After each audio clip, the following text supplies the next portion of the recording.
Ujú. Pues empezamos, chicas.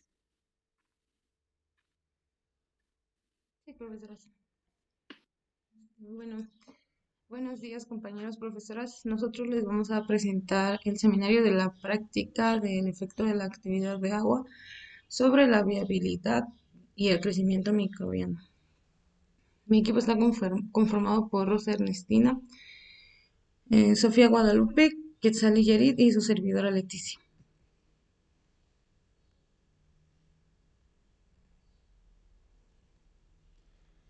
Y bueno, vamos a comenzar hablándoles un poquito acerca de los factores de control del crecimiento microbiano. Todos los microorganismos necesitan un conjunto de factores que les permitan crecer en un determinado ambiente. Estos factores son diferentes para cada microorganismo y se pueden mencionar los siguientes. Tenemos el potencial de oxidorreducción, que si podemos recordar, lo vimos en la parte en prácticas anteriores cuando se utilizó el caldo tioglicolato. También está la temperatura, los metales pesados, la actividad de agua, que en este caso en eso se va a enfocar la práctica de hoy. Los colorantes, que estos igual ya los vimos, que forman parte de la composición de los medios selectivos, los detergentes y el pH. Y bueno, ahora hablemos un poquito acerca de la importancia del agua. Esta va a representar el 80% de la composición de la mayoría de los organismos y interviene de manera importante y decisiva en la realización de sus procesos metabólicos. Esta agua la vamos a encontrar dentro de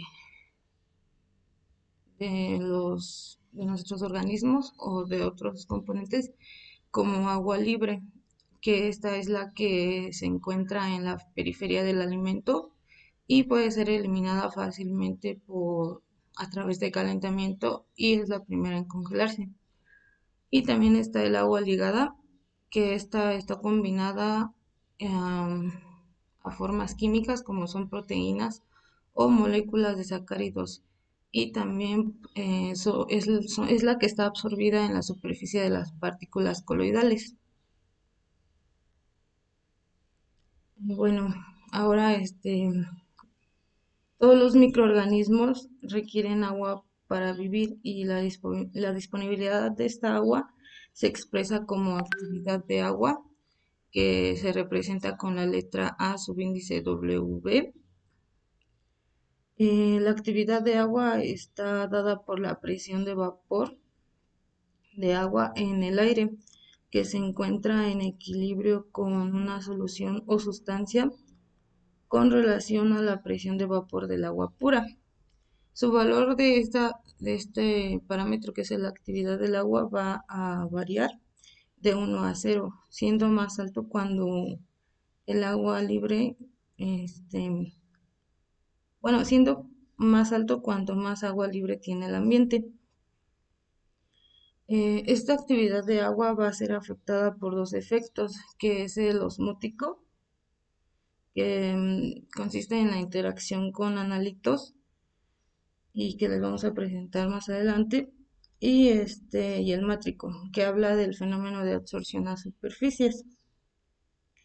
Es importante mencionar estos factores ya que estos pueden provocar una baja disponibilidad de agua y por consecuencia los microorganismos van a tener dificultades para incorporar nutrientes y por lo tanto limitan su desarrollo.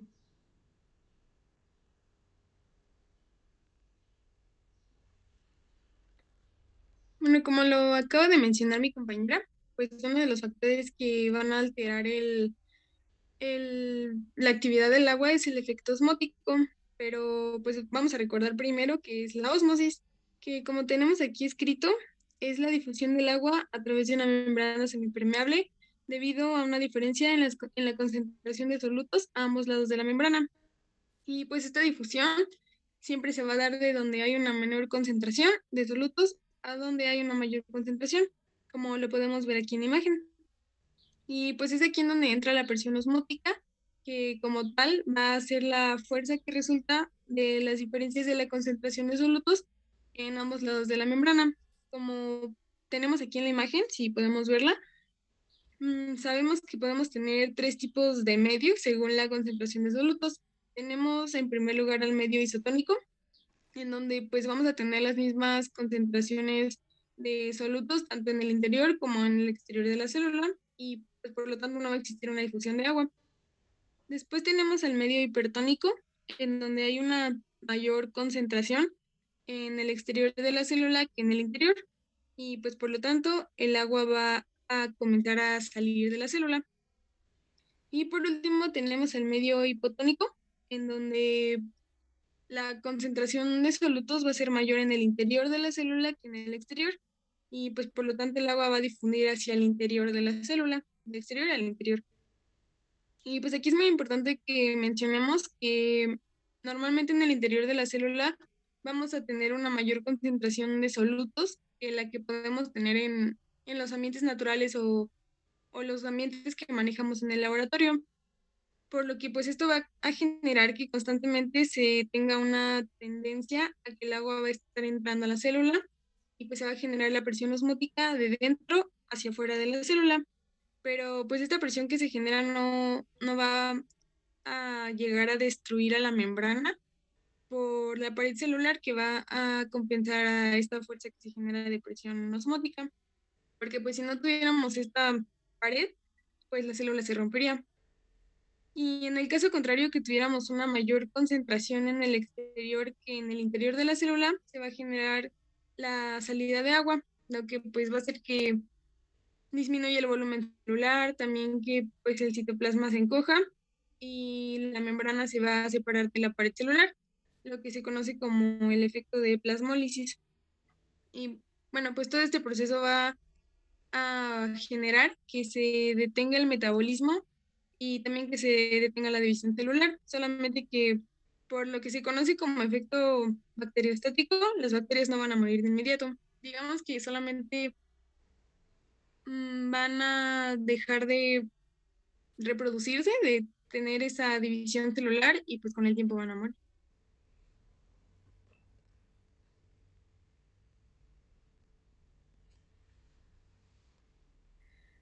Bueno, pero ahora vamos a hablar de cómo los microorganismos pueden contrarrestar estos efectos y pues esto va a ser a partir de los solutos compatibles, que como tenemos aquí escrito, son solutos que a altas concentraciones van a permitir a las enzimas funcionar eficientemente, ya que pues para crecer en ambientes que tienen una baja actividad de agua, los microorganismos van a aumentar la concentración intracelular que tienen de solutos para poder de alguna manera compensar la concentración de solutos que está en el exterior.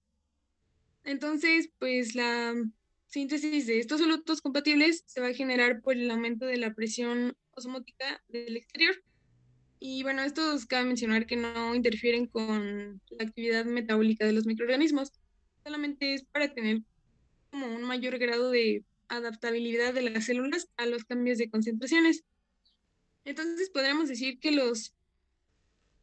que el microorganismo tiene una mayor concentración de solutos, entonces con esto va a evitar la pérdida de agua y pues en algunas ocasiones va a llegar a lograr que la difusión del agua se dé al interior. Y aquí tenemos ejemplos como al glicerol, al arabinitol, también tenemos azúcares y a sus derivados, aminoácidos y a derivados de aminos cuaternarios.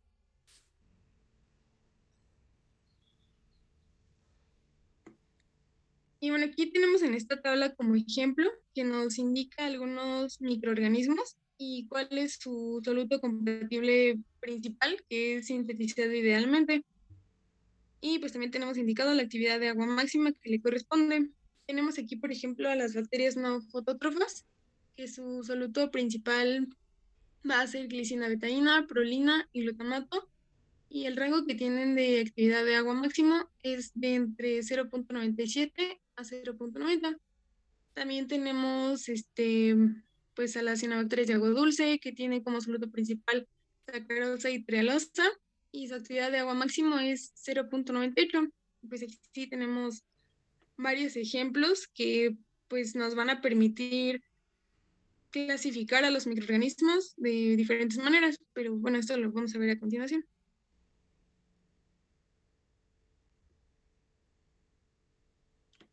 Y bueno, la primera clasificación de estos microorganismos es la que tenemos aquí, que es bueno, es de acuerdo según a su rango de actividad de agua en el que se pueden desarrollar.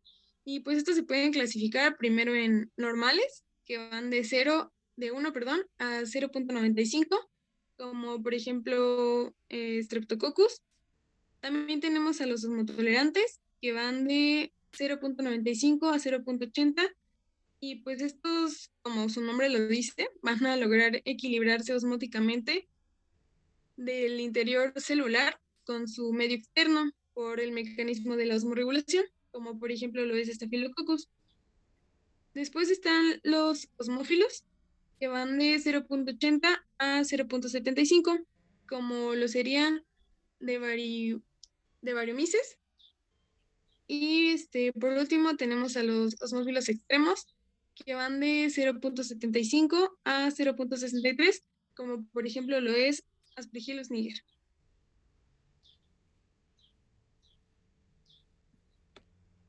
Tenemos una segunda clasificación y esto es según al sustrato empleado. Aquí la diferencia va a radicar. Al soluto. Ok, sí, profesora. Aquí la diferencia va a radicar en el soluto responsable de la baja actividad de agua del medio. Están los microorganismos capaces de soportar grandes concentraciones de sal, que son los denominados halofílicos, que dentro de esta clasificación se encuentran los microorganismos del género Halobacterium. Em, Estos se pueden desarrollar, por ejemplo, en el pescado salado. Y también tenemos los microorganismos capaces de soportar concentraciones elevadas de azúcares, que son los llamados sacarofílicos, que en este caso tenemos como ejemplo las bacterias del género Polynucleobacter, y estos se van a poder desarrollar en condiciones de agua dulce. Y bueno, aquí igual algo interesante que podemos mencionar es que en la clasificación va a existir diferencias en cuanto al rango de la actividad de agua que van a soportar los microorganismos, aunque estos se encuentren dentro de la misma clasificación.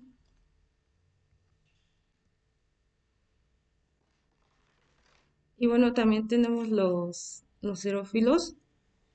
Estos se encuentran dentro de la clasificación de los extremófilos y estos se van a desarrollar en medios con una actividad baja y pueden sobrevivir a una extrema desecación, incluso durante largos periodos de tiempo.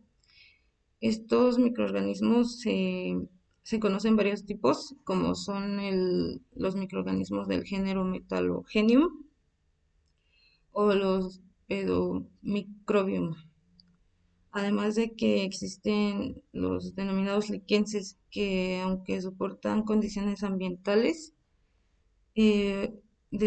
ambientales extremos de sequedad, generalmente no son tan resistentes como los microbios que acabo de mencionar. Y bueno, ahora tenemos algunas aplicaciones de la actividad del agua. La primera es en la industria alimentaria. En este caso aquí se habla de la actividad del agua para referirse a la cantidad de agua libre que va a contener un alimento. Este es un parámetro importante porque determina la vida útil y el tipo de microorganismo que puede prosperar en los alimentos. También tenemos la industria farmacéutica. Aquí el conocimiento de la actividad del agua en los sólidos farmacéuticos es importante porque se puede obtener, es importante para obtener formas de dosificación sólidas con propiedades óptimas como son propiedades químicas, físicas, microbianas y de vida útil. Aparte de que la actividad del agua influye en la estabilidad química, en la estabilidad microbiana, en las propiedades de flujo, la compactación, la dureza y la velocidad de disolución de las formas de dosificación de los productos farmacéuticos. También tenemos la industria eh, veterinaria. Aquí igual es importante ya que en el caso de la elaboración de los alimentos procesados para los animales, em, bueno, la actividad del agua puede ser un factor de calidad, y además de que se desarrollan nuevos productos que tienen que ser estables, nutritivos y de una alta calidad. Y por último tenemos la industria cosmética. Aquí la actividad del agua y el contenido de humedad determinan las, cuando las bacterias pueden desarrollarse en los cosméticos, ya que los cosméticos contaminados con bacterias pueden causar irritaciones e infecciones en la piel, en los ojos y en otras partes donde se apliquen estos cosméticos. Y se formulan productos cosméticos con valores de actividad de agua específicos para garantizar que las bacterias no se desarrollen. Y bueno, aquí les presentamos un cuadro donde vienen diferentes valores de la actividad del agua y los microorganismos que se pueden desarrollar, además de algunos ejemplos, como es en el caso de un valor de actividad del agua de 0.98. Aquí pueden crecer casi todos los microorganismos patógenos y pueden dar lugar a alteraciones del alimento y toxinfecciones alimentarias. Y un ejemplo es la salmonela o shigella. Estos microorganismos se pueden desarrollar en la carne, pescado, frutas y verduras frescas. También después tenemos el valor de 0.93 a 0.98, donde se pueden formar un gran número de microorganismos patógenos como es Escherichia coli.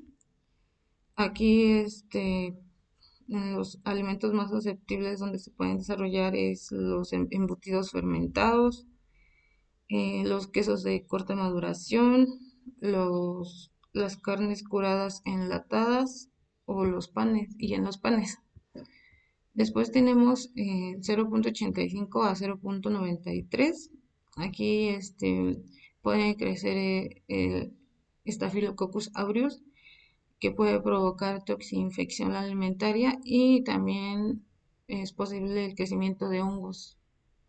Dentro de los alimentos que se pueden desarrollar son los embutidos curados, el jamón y la leche condensada. Después tenemos el 0.60 a 0.85. Aquí la mayoría de las bacterias ya no pueden crecer, pero sí puede existir contaminación debido a microorganismos que son muy resistentes a una baja actividad de agua, como es Aspergillus flavus. Y los alimentos más susceptibles son los frutos secos, los cereales, las mermeladas y los quesos curados. Y por último tenemos el valor que es menor a 0.60, donde tampoco hay crecimiento microbiano de una alta variedad de microorganismos, pero sí pueden existir microorganismos residentes durante largos periodos de tiempo, además de algunos hongos que son capaces de crecer en valores inferiores a 0.6. Y aquí entre los alimentos más susceptibles que podemos encontrar son el chocolate, la miel, las galletas y los dulces.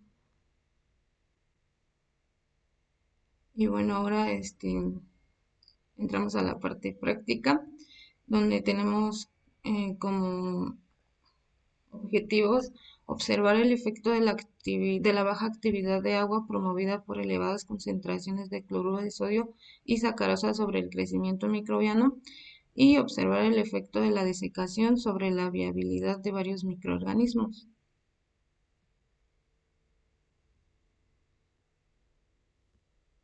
Los materiales que vamos a utilizar en esta práctica van a ser micropipetas de volumen variable de 200 microlitros, también puntas estériles para micropipeta, pipetas estériles de 1 y 5 mililitros, también pipetas Pasteur estériles, cajas de Petri estériles, discos de papel filtro de 6 milímetros de diámetro estériles y pinzas de disección rectas.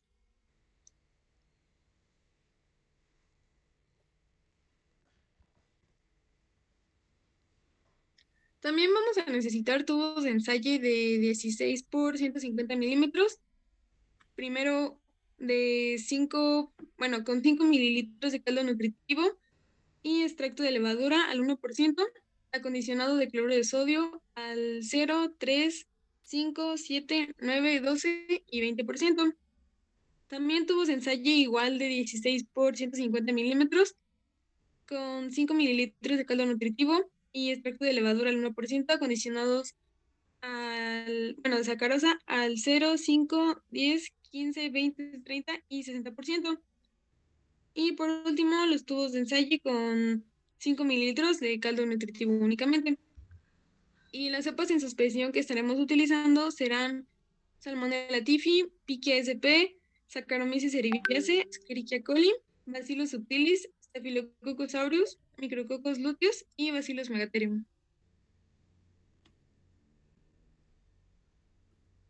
Bueno, vamos a empezar con el desarrollo experimental del efecto de cloruro de sodio, en donde vamos a tener 7 tubos con diferentes concentraciones de cloruro de sodio. Como tenemos aquí indicado arriba de cada tubo, podemos ver las concentraciones que tiene cada uno. Y los vamos a colocar en una gradilla. Después vamos a proceder a marcar cada tubo con el nombre de la cepa con la que vamos a inocular cada uno de ellos. Y vamos a proceder a inocularlos por medio del método de la sal suspendida con 100 microlitros de cultivo. Después vamos a incubar a 37 grados centígrados durante 24 a 48 horas. Después se van a homogeneizar los cultivos y se va a comparar la turbidez de cada uno, como lo vamos a ver ahorita en unas imágenes. Y por último vamos a registrar los datos. Bueno, aquí tenemos las imágenes para ver cómo se haría la asignación de las cruces en los tubos. Aquí se van a determinar toda la serie de tubos y se va a evaluar en cuál de los tubos vamos a presentar una mayor turbidez y de ahí para abajo se van a asignar 4 cruces y así vamos a asignar menos dependiendo de la turbidez que tengan. Por ejemplo, si aquí nos enfocamos en Bacillus subtilis, el penúltimo tubo que va de izquierda a derecha, lo podemos ver pues prácticamente transparente. Entonces pues aquí probablemente no creció el microorganismo pues por ya las altas concentraciones que se tienen de cloruro de sodio y que pues ya no puede soportar bacilos subtilis.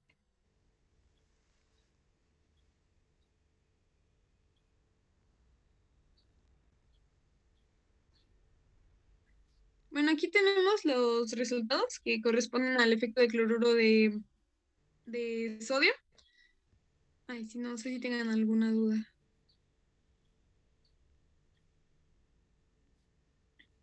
Si no, pues Sí continuamos. quedó claro cómo se hace la interpretación o la asignación de cruces para cada experimento.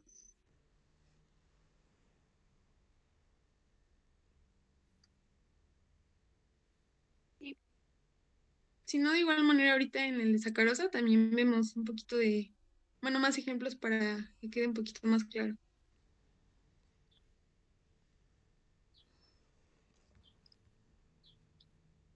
Continúa, Rosa. Ok. Bueno, aquí tenemos los resultados que se registraron del efecto de cloruro de sodio sobre el efecto, perdón, sobre el crecimiento microbiano.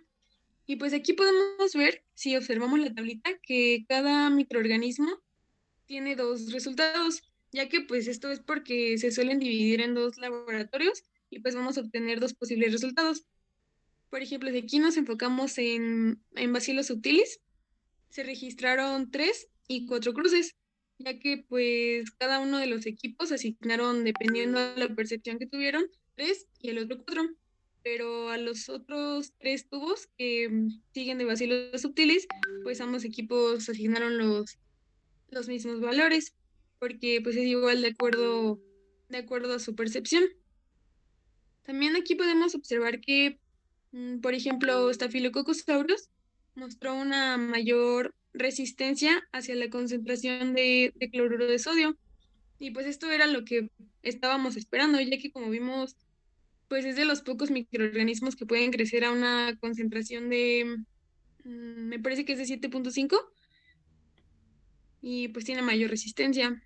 También tenemos aquí como ejemplo, hasta abajo, no sé si lo puedes señalar aquí, a Bacillus CFW, que pues este microorganismo normalmente crece en el mar y pues el mar va a tener una concentración de entre 3.5 y 5, entonces pues igual tuvo un buen desarrollo hasta concentraciones de 7%, como podemos ver. Otro ejemplo tenemos a Pichia sp arriba, que pues como sabemos es un hongo que no va a soportar la sal, entonces no tuvo una buena resistencia ni un buen crecimiento ante las altas concentraciones de cloruro de sodio.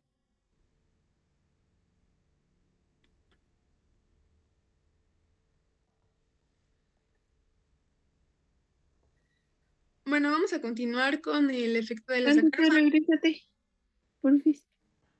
Entonces aquí, ¿qué me dirían de los resultados? ¿Cómo clasificarías a estos microorganismos? Pues como parte de los microorganismos, como por ejemplo Staphylococcus aureus, podríamos decir que pues tiene una muy buena resistencia ante el aumento de cloruro de sodio, entonces ¿Y cómo se cataloga? Como un microorganismo halofílico. Como tal, alofílico, no, porque si, no, o sea, no, Staphylococcus aureus puede o no crecer en presencia de sal, es y ya lo vimos, ya se los ajá, comentamos, nada más. Si no es halofílico es, y estás viendo diferentes concentraciones,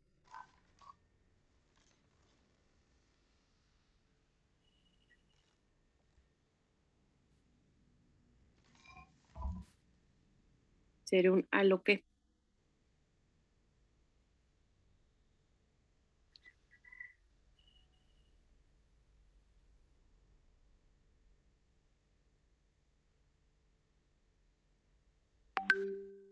Un halotolerante.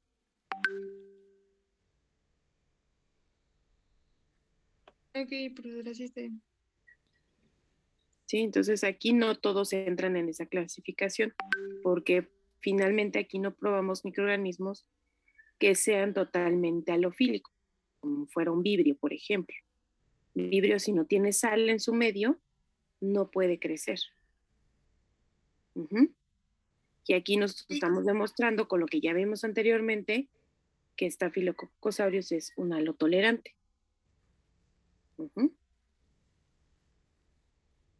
¿Dudas, Sí, chicos? gracias. Sí, justo lo que menciona la maestra, si fuera un halofílico, pues tendríamos crecimiento de 3 cruces quizá o 4 cruces hasta un 20%, ¿no? Que es el valor máximo que tomamos de concentración de cloruro de sodio.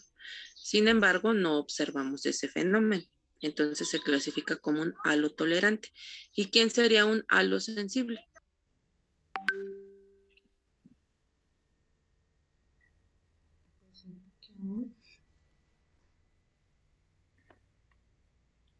Pues podría ser, por ejemplo, Piquia sp, que no tiene un buen crecimiento. Ajá. Y de hecho ya revisamos en la práctica de hongos que los hongos, por el contrario, ¿no? Necesitan concentraciones altas de sacarosa o de carbohidratos, ¿sí? Entonces un halosensible pudiera ser pique, ¿sí? Sí, profesor, gracias.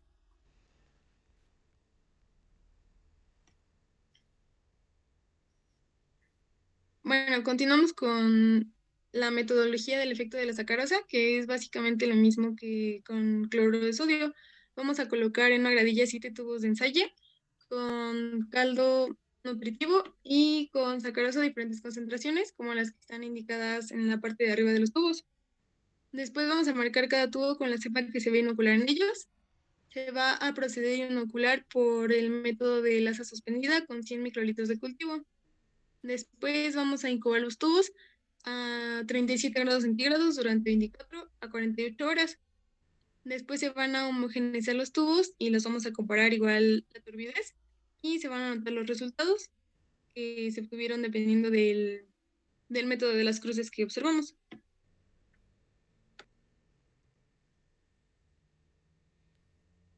Aquí podemos ver unos ejemplos de resultados que podríamos obtener. Por ejemplo, aquí en Bacillus subtilis con sacarosa podemos ver que pues tuvo un buen crecimiento. Se ve, bueno, en el primer tubo se ve, ni siquiera se alcanzan a ver como tal las líneas, entonces tiene una turbidez pues bastante grande. Y conforme va aumentando la concentración, pues ya se pueden percibir un poquito las líneas que están atrás, pero sin embargo no se alcanzan a ver bien como tal. En comparación, si nos vamos con Staphylococcus aureus, que desde el inicio podemos ver que tiene un poco de turbidez, pero no tanto en comparación como con Bacillus subtilis, ya que sí se alcanzan a ver las líneas. Y ya para los últimos tubos podemos ver que son prácticamente transparentes. Posiblemente aquí ya no se dio el crecimiento, porque se alcanzan a ver perfectamente las líneas de atrás.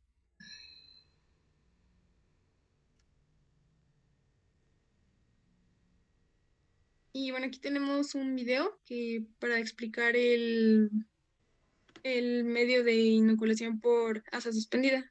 No sé si lo ponemos de una vez o nos esperamos al final. De una vez, ¿no? Ok. Sujetamos el tubo que contiene la muestra y lo destapamos y dejarla enfriar dentro de la zona aséptica.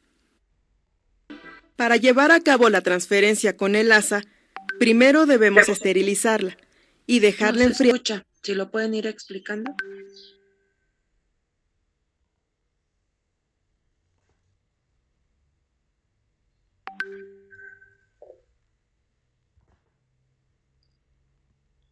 Ya compartí el sonido, profesora. Me dicen si se escucha. Dentro de la zona aséptica. Ya. Tomamos el tubo que contiene la muestra líquida, lo homogeneizamos y destapamos cerca del mechero. Flameamos la boca del tubo.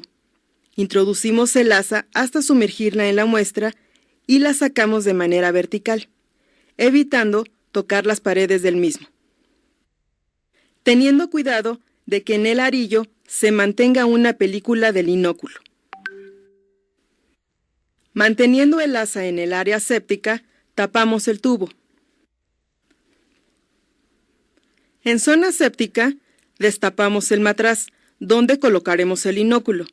Flameamos la boca e introducimos el asa con el inóculo, el que dispensaremos en el medio agitando el asa suavemente.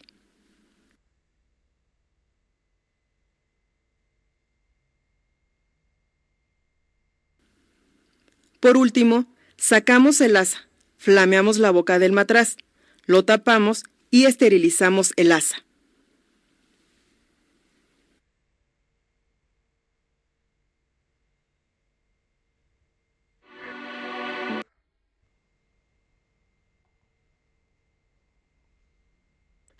Y bueno, ya las demás son otro tipo de ejemplos.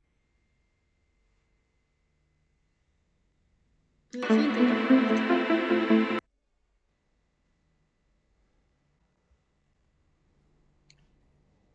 Y bueno, aquí tenemos los registros de los resultados que se obtuvieron del efecto de sacarosa sobre el crecimiento microbiano. Tenemos, por ejemplo, a Saccharomyces cerevisiae, que presentó un buen crecimiento del Cerevisiae. microorganismo. Cerevisiae, perdón. Saccharomyces cerevisiae. Sí, tenemos a Saccharomyces cerevisiae, que pues presentó un buen crecimiento del microorganismo, incluso cuando aumentaron mucho las concentraciones de sacarosa, ya que incluso en 60% de la concentración tiene prácticamente un desarrollo óptimo. También vemos que tanto para salmonela como para piquia no se ve un crecimiento, sí, no se ve un crecimiento del microorganismo según la percepción de, pues, de los equipos. Y pues esto puede ser porque podemos pensar que a lo mejor no se inoculó bien el tubo con el microorganismo o a lo mejor se mató al microorganismo con el asa caliente y pues por eso no se pudo desarrollar, ya que pues aquí como vemos pues no hay ningún agente que pueda modificar su crecimiento, entonces pues podemos pensar que pasan alguna de estas cosas.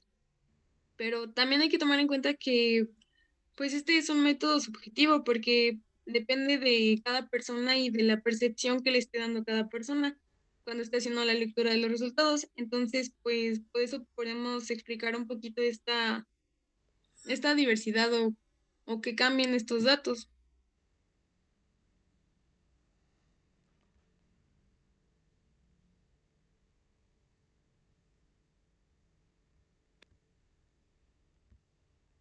Y bueno, por último, otro factor que se evaluó fue la desecación. Este es un método empleado para extraer la humedad de los líquidos, soluciones y sustancias sólidas. Este tiene como objetivo la supresión de la proliferación microbiana de bacterias o hongos principalmente y lo va a hacer privándolos del agua.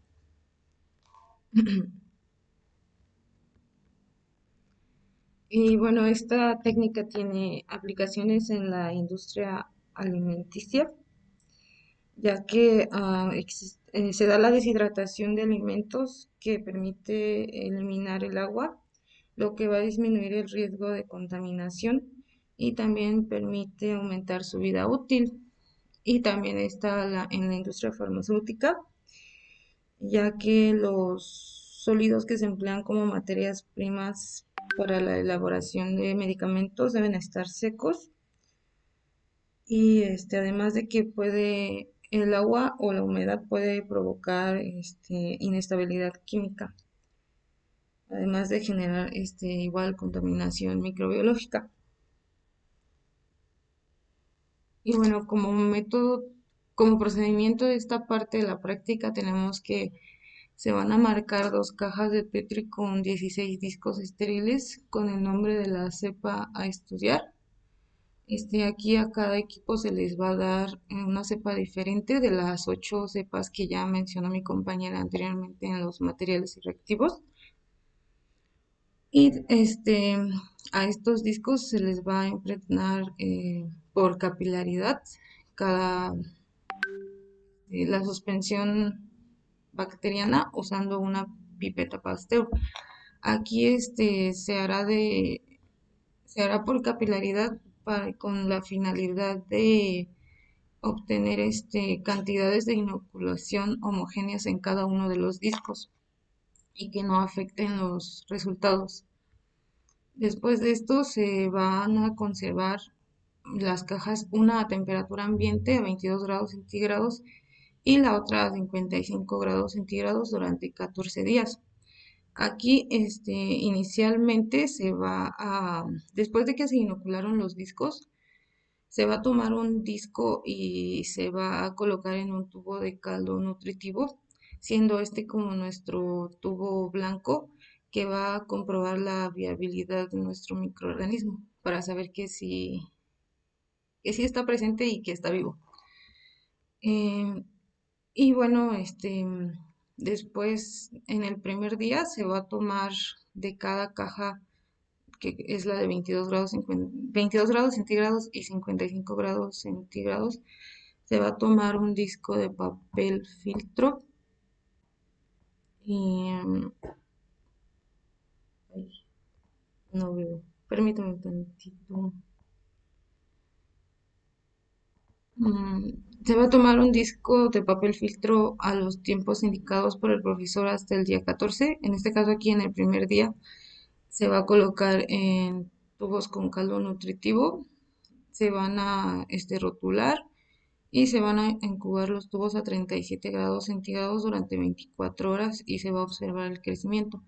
Esto se va a hacer todos los días hasta el día 14 y y en los resultados si se obtiene un tubo con tu caldo cristalino va a significar que se tiene una prueba negativa y si se obtiene un tubo con que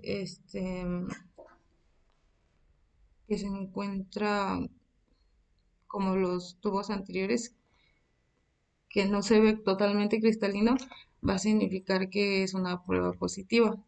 Aquí igual para la selección de las temperaturas se escogió el valor de 55 grados centígrados para favorecer la inhibición del crecimiento microbiano de la mayoría de los microorganismos, pero también se consideró porque en el caso de que se estuvieran analizando alimentos o otras sustancias, em, estas temperaturas no modifican estructuralmente a los alimentos, dando así igual por consecuencia un cambio en el sabor o en el olor de los productos.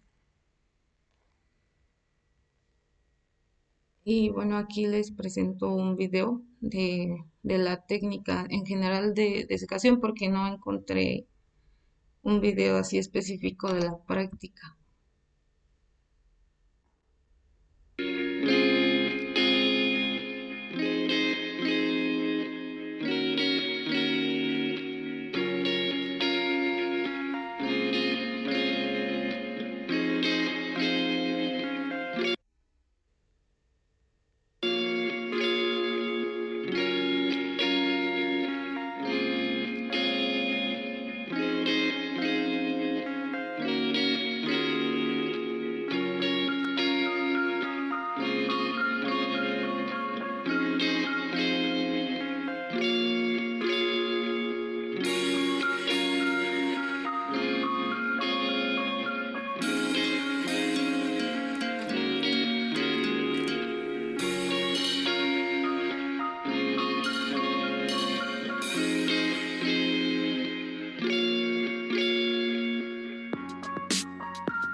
Y bueno, no sé si tengan dudas hasta aquí, compañeros.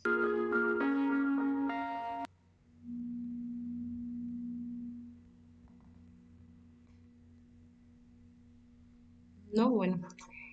Y aquí les presento la tabla de los resultados obtenidos que se obtuvieron,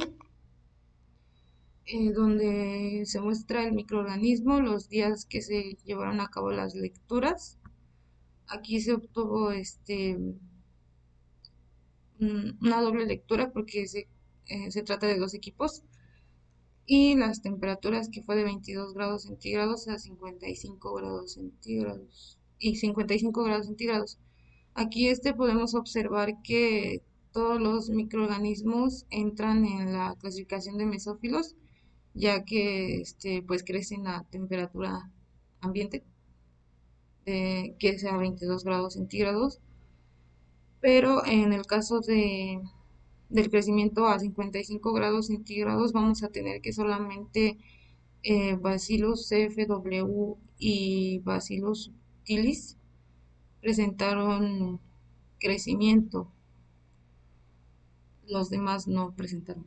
Aquí podemos ver que hay un signo de interrogación. Esto, pues podríamos considerar que es porque el equipo no tomó lectura ese día de la temperatura a 55 grados centígrados. Y creo que ya es todo. Sí, bueno, nada más es lo que estoy exponiendo.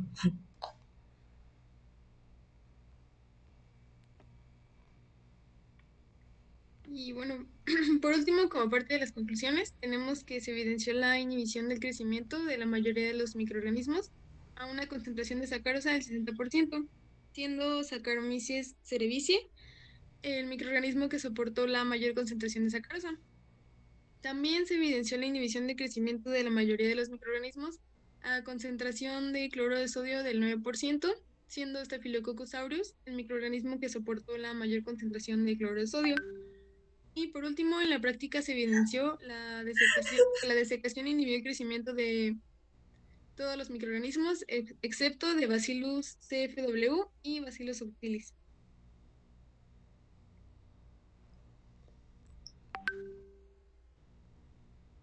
No sé si tengan alguna duda.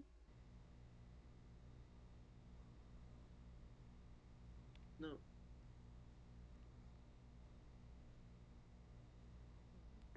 Y tenemos la actividad, pero no sé si esa sí la dejemos al final o de una vez.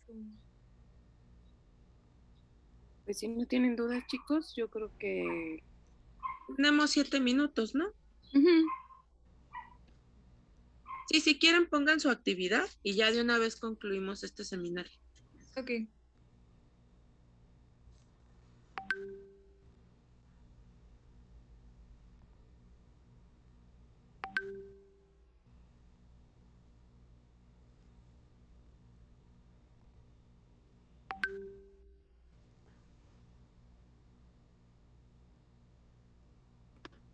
Va a ser en Kahoot por si lo quieren ir abriendo.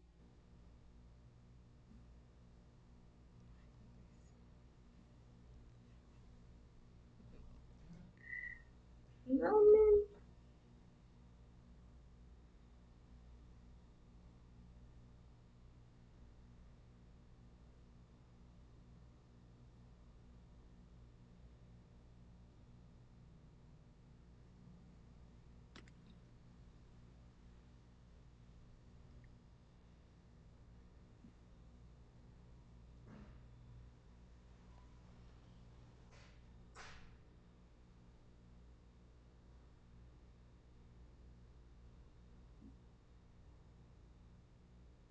Listo, ya está el pin del juego.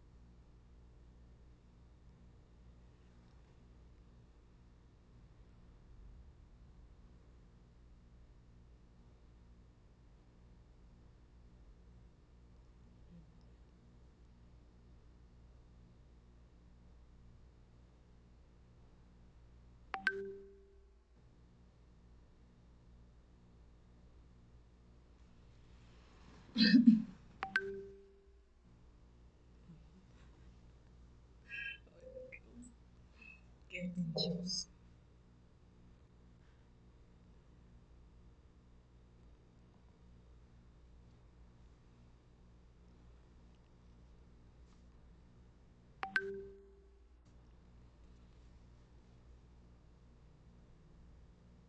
Pues creo que ya somos todos, ¿no? Y creo que sí. Dos de la Faltaría 8. una persona, pero... Ah, no, sí, ya, ¿no? Ajá, Ahora sí empecemos. ok.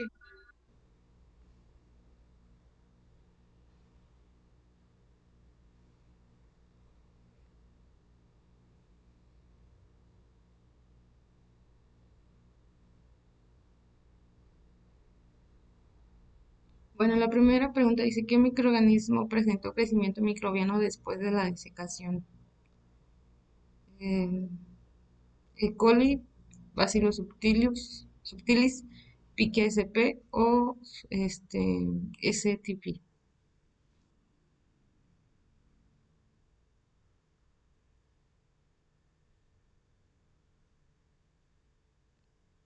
Y la respuesta correcta era B. subtilis.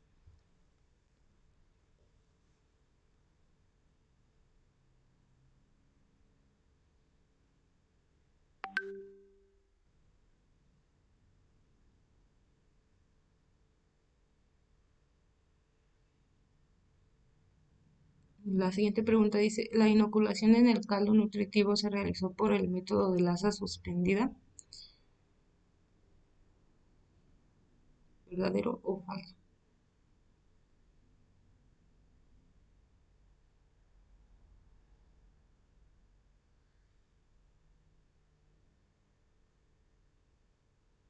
Y la respuesta correcta es verdadero.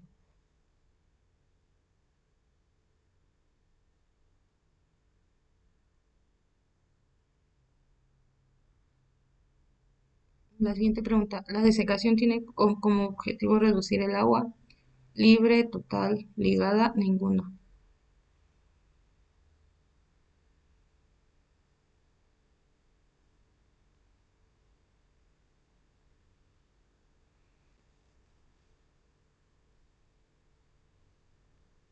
Y la respuesta correcta es el agua libre.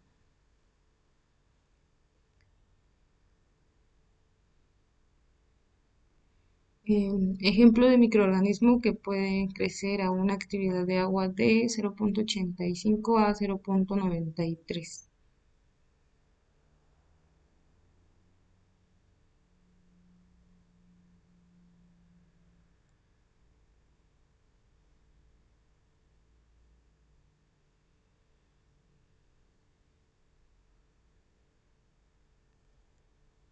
Y la respuesta es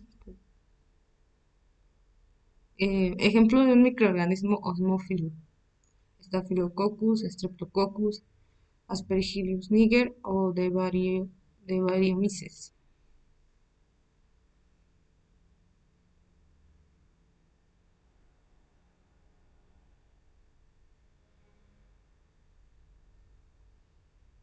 Y la respuesta correcta es de Variomyces.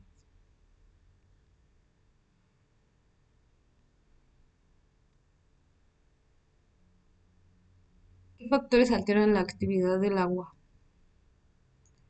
Efecto osmótico y mátrico, efecto osmótico y métrico, efecto osmótico o esta no se altera.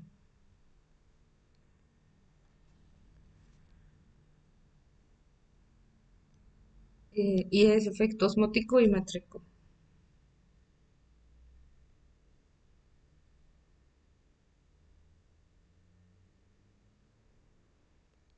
Soluto principal de bacterias no fotótrafas.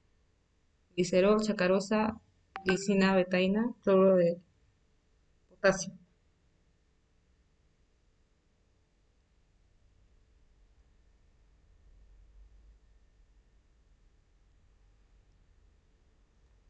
La respuesta es glicina betaína.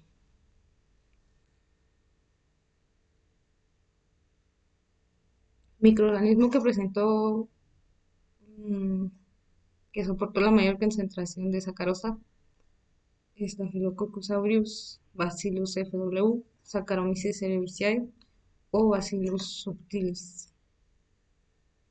Cerevisiae. Cerevisiae.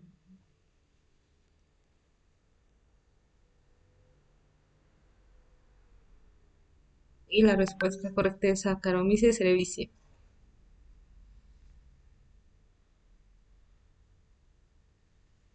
Microorganismo que soportó la mayor concentración de cloruro de sodio. Bacillus subtilis, Staphylococcus aureus, Saccharomyces cerevisiae o Micrococcus luteus.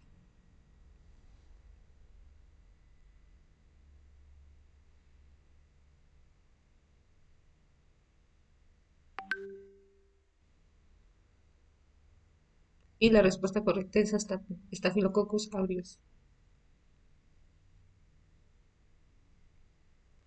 Y bueno, tenemos en primer lugar a Ale Sandoval, en segundo a Ana Karen y en tercer lugar a Mesli.